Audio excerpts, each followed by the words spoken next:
Taligaon also, though I belong to the Panchayat, I'll always be part of the Gram Sabha, raise issues up, because this is our right. We have to do as what is right as citizens. And winning and losing is not in our hands. It's what people want. So I congratulate whoever's going to be, the winning candidate. And please, whoever wins in Taligaon, please work hard for the people of Taligaon. Please don't spend money last minute for elections and don't show your face for the next 5 years. Humble request. People deserve better. That's all. Thank you. What went wrong? What went wrong? It's, before elections, you know what happens. Money is being shelled out.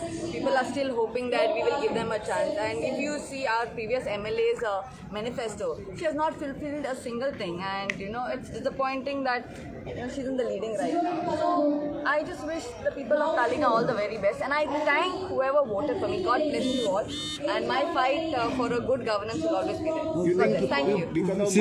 Symbol didn't help you. Symbol. It's not about symbol. If the amount of hard work that I've been doing on ground level, if it's not been appreciated by many, my work will continue. That's all that I can say. So let's hope for the best for Goa. Because of money, you think you have lost? Of course, it shows up clearly. Because I have not spent a single money to buy any vote. That's about it. Thank you everyone. God bless. All the best.